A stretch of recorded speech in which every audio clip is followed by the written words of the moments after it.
रायगडमध्ये सुनील तटकरे आणि अनंत गीते यांच्या लढतीत आता वंचितच्या उमेदवारीची एक विशेष चर्चा असून वंचितने महाडमधील कुमुदिनी चव्हाण यांना उमेदवारी जाहीर केली। महाडच्या चौदार तळ्यावरती डॉक्टर बाबासाहेब आंबेडकर आणि छत्रपती शिवाजी महाराजांना अभिवादन करून कुमुदिनी चव्हाण यांचा मतदारसंघात प्रचाराचा जोरदार झंझावात सुरू झालाय। जनतेकडून त्यांना उत्स्फूर्त प्रतिसाद देखील मिळत असल्याचं पाहायला मिळतंय। रायगड मतदारसंघामध्ये रखडलेला मुंबई गोवा हायवे, पायाभूत मूलभूत नागरिक समस्या जैसे तेच असून आजवरचे लोकप्रतिनिधी या समस्या सोडवण्यात अयशस्वी ठरले आहेत। खासदारकी उपभोगणाऱ्या नेत्यांनी नेमका कोणाचा विकास साधला असा सवाल चव्हाण यांनी यावेळेला उपस्थित केला।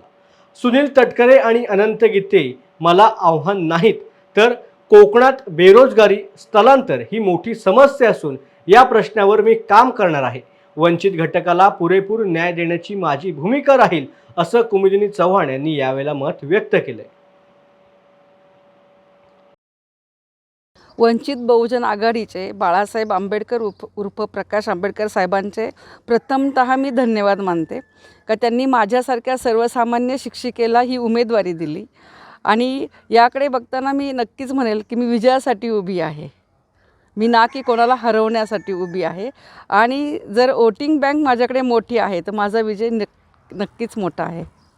काय आपण करणार आहात, काय आपले उद्दिष्ट आहेत, विकासाच्या संकल्पना काय आहेत? विकासाच्या प्राथमिक संकल्पना म्हणजे बेरोजगारी आहे, दुसरा गोवा जो हायवे आहे त्याबद्दलचा आहे, तसेच ज्या वाड्या वस्त्या आहेत त्यांची प्रगती आहे, वंचित असणाऱ्या घटकांसाठीचं जे जे काही करता येईल ते मी नक्कीच करणार आहे।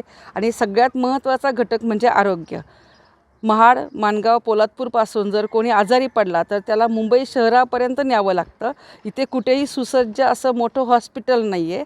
म्हणजे ज्या प्राथमिक गरजा आहेत ते देण्याचं कार्य मी नक्कीच करेन।